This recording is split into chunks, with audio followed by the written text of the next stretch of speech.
Hi friends, welcome back to లెక్స్ మేక్స్ ఏ ఛానల్. మీరు తమ్నేల్ చూసే ఉంటారు. మీ కాపీరైట్ వస్తే ఏం చేస్తున్నారు? నేను మాత్రం ఇలానే చేస్తున్నానని చెప్పి. కాపీరైట్ ఎందుకు అసలు వచ్చింది అంటే, నాకు ఒక 3-4 మంత్స్ బ్యాక్ నేను 2 వీడియోస్ అయితే పెట్టానండి. ఆ వీడియోస్లో నేను స్వయాన కుకింగ్ చేసి మరీ పెట్టాను. దానికి కూడా కాపీరైట్ వచ్చింది. ఎందుకు కాపీరైట్ వచ్చిందంటే, ఒక వీడియో షో యాప్, అదే ఎడిటింగ్ యాప్, ఆ వీడియోస్ యాప్, అది ఏం చెత్త యాప్ నాకు తెలియదు, కానీ నాకు చాలా అయితే కోపం వచ్చిందండి. అరే, నేను తయారు చేసి పెట్టాను, అసలు ఆ రెసిపీ కోసం ఎంత కష్టపడ్డాను అని చెప్పి ఆ వీడియో పెడితే నాకు కాపీరైట్ వెంటనే పడిపోయింది. నెక్స్ట్, బాబుకి సండే అని ఒక షాపింగ్ మాల్, దాని ముందుకే ఎలక్ట్రానిక్స్ జీప్స్ ఉంటాయి. ఎలక్ట్రానిక్స్ జీప్ వాడు ఎక్కుతాడంటే వాడికి ఎక్కించాము. వాడు చక్కగా డ్రైవ్ చేసుకుంటూ ఆడుకుంటున్నాడు. ఆ పక్కనే సాంగ్స్ ఉన్నాయి. ఆ వాడికి వీడియో తీస్తే ఆ సాంగ్ కూడా అందులో పడింది. అది కూడా అప్లోడ్ చేస్తే దానికి కూడా కాపీరైట్ పడిపోయింది. అది ఓకే, అది యాక్సెప్ట్ చేస్తాను. బట్ ఇదేంటంటే, కుకింగ్ చేశాను, నేను చేతులతో స్వయానా చేసి వీడియో అప్లోడ్ చేస్తే దేనికి కాపీరైట్ పడిపోయింది. చాలా అయితే కోపం వచ్చింది. వెంటనే ఆ వీడియో షో యాప్ వెంటనే డిలీట్ అయితే చేసాను. నెక్స్ట్, ఈ కాపీరైట్ ఇలా ఉంటుండగానే మనం వీడియోస్ ఇంకా అప్లోడ్ చేస్తుంటే, ఆ కాపీరైట్ ఉన్న వీడియోకి వ్యూస్ వస్తుంటే ఆ రెవెన్యూ మనకైతే ప్లస్ అవ్వదు. ఇది తెలిసిన వాళ్ళకైతే ఓకే, తెలియకపోయిన వాళ్ళు, కొత్తగా ఛానల్ అయితే ఎవరైతే స్టార్ట్ చేస్తారో వాళ్ళకి ఈ వీడియో బాగా వర్కౌట్ అవుతుంది. ఒకసారి అయితే చూడండి. కాపీరైట్ పడిపోయిందని టెన్షన్లు పడిపోతుంటారు. అలాంటి వాళ్ళకి నేను ఇది ఎలా చెయ్యాలి అనేసి నేను చెప్తాను. చూస్తున్నారు కదా, ఇది బాబు ఎలక్ట్రానిక్ జీపులోని ఆడుకుంటూ ఉంటే, ఇది నేను వీడియో తీసి అప్లోడ్ చేస్తే దీనికి కాపీరైట్ పడిపోయింది. దీనికి కూడా నేను ఏం చేశానంటే, ఈ వీడియోకి, నెక్స్ట్ ఆ కుకింగ్ వీడియోకి, ఈ 2 వీడియోస్కి నేనేంచో ఇవి పబ్లిక్లో ఉన్న వాటికి ప్రైవేట్లో పెట్టడం.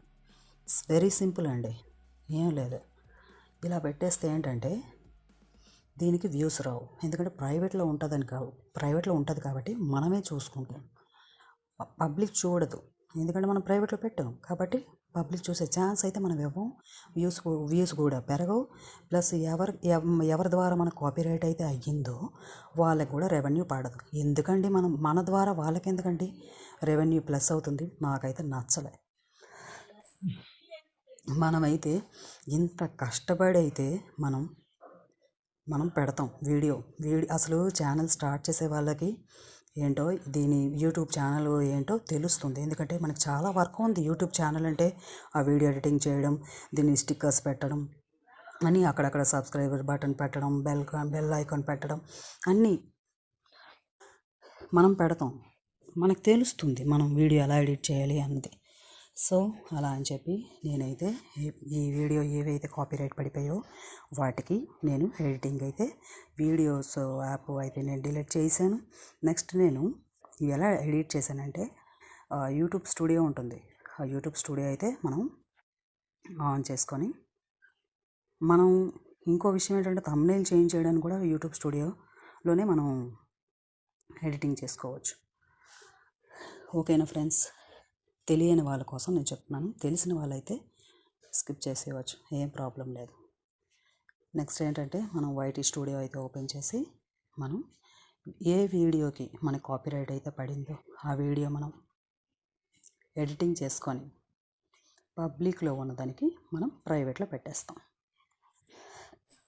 చూస్తున్నారు కదా, ఆ యాప్ అయితే ఓపెన్ చేసి, వీడియో అయితే ఓపెన్ చేసి, మనం ఎడిటింగ్ చేస్తే సెట్ విజిబిలిటీ అని వస్తుంది. ఆ సెట్ విజిబిలిటీలోని 3 ఆప్షన్స్ అయితే ఉంటాయి. మనం ముందు మీదకైతే పబ్లిక్, అన్లిస్టెడ్, ప్రైవేట్ ఉంటుంది. ప్రైవేట్ అయితే టచ్ చేయిస్తాం. ప్రైవేట్ టచ్ చేస్తే అది లాక్ అవుతుంది. ఆ వీడియో లాక్ అయితే మన పర్సనల్ మనమే చూసుకుంటాం.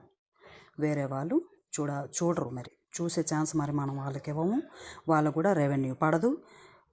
చెప్పాలంటే మనకు కూడా పడదు, ఎందుకంటే మనం లాక్ చేయిస్తున్నాం కాబట్టి వదిలేయండి. ఆ 2 వీడియోస్ పోయినట్టే అని నేను అనుకున్నాను. దాని తర్వాత నెక్స్ట్ కొత్త వీడియోలు అన్నీ మనం అప్లోడ్ చేస్తాం కదా, దానికి మనకి రెవెన్యూ కలుస్తుంది. ఇంకో విషయం ఏంటంటే మనం ఏదైనా వీడియోస్ మనం ఎడిటింగ్ చేయాలంటే వైటీ స్టూడియో ఓపెన్ చేసుకొని చక్కగా ఎడిటింగ్ చేసుకోవచ్చు. మీకు కంటెంట్ ప్రెస్ చేస్తారు, వ్యూ ఆల్ అని ఉంటుంది. వీడియోస్కి అయితే వ్యూ ఆల్ మీదకు ఉంటుంది, షార్ట్స్ అయితే మీదకి వ్యూ ఆల్ అని ఉంటుంది. దాన్ని టచ్ చేసి ఏ వీడియో ఎడిటింగ్ చేస్తారో, థంబ్నెయిల్ చేంజ్ చేస్తారో దానికి ఎడిటింగ్ చేసి చక్కగా చేసుకోవచ్చు. ఇంకొకటి ఏంటంటే మనకి వాచ్ అవర్ ఎలా తెలుస్తుంది, వాచ్ అవర్ ఎలా తెలియాలంటే అనాలిసిస్ అది టచ్ చేసి వాచ్ అవర్ మీదకు ఉంటుంది. ఆ వాచ్ అవర్ టచ్ చేసామంటే మీకు ఎన్ని డేస్లో ఎంత వాచ్ అవర్ వచ్చింది అది మీకు తెలుస్తుంది, ఈజీగా తెలిసిపోతుంది. మీకు చూస్తున్నారు కదా, మీద నుంచి ఒక లేబుల్ అయితే వస్తుంది. చూడండి, వాచ్ అవర్ అలా తెలుస్తుంది. 28 డేస్కి అంత వాచ్ అవర్. నెక్స్ట్ 90 డేస్కి మనం ఇంకా కిందకి స్క్రోల్ చేస్తే అవి ఎంత వాచ్ అవర్. 365కి ఎంత వాచ్ అవర్ అని తెలుస్తుంది. నెక్స్ట్ 7 డేస్కి ఎంత వాచ్ అవర్ ఇలా తెలుస్తుంది. ఇంకో విషయం ఏంటంటే మనకి సబ్స్క్రైబర్స్ కూడా ఈజీగా తెలిసిపోతుంది. మనం ఏదైతే పెడుతున్నామో ఆ వీడియో మీద ఇప్పుడు సబ్స్క్రైబర్స్ ప్లస్ అక్కడ ఉంటుంది కదా, సబ్స్క్రైబర్స్ మనం టచ్ చేసామంటే ఏ కంటెంట్కి మీకు ఎన్ని సబ్స్క్రైబర్స్ కలిసారు అది మీకు తెలుస్తుంది ఈజీగా. చూస్తున్నారు కదా, టచ్ చేస్తే దీనికి ఇంత వచ్చారు, దీనికి ఇంతమంది వచ్చారు, అలా తెలిసింది ఈజీగా. మీకు ఈ వీడియో నచ్చుతుందని నేను ఎక్స్పెక్ట్ చేస్తాను. మీకు కనుక ఈ వీడియో నచ్చినట్లయితే నా వీడియోని లైక్ చేయండి, షేర్ చేయండి, నా ఛానల్ని సబ్స్క్రైబ్ చేసుకోవడం మాత్రం మర్చిపోద్దు ఫ్రెండ్స్, ఓకేనా?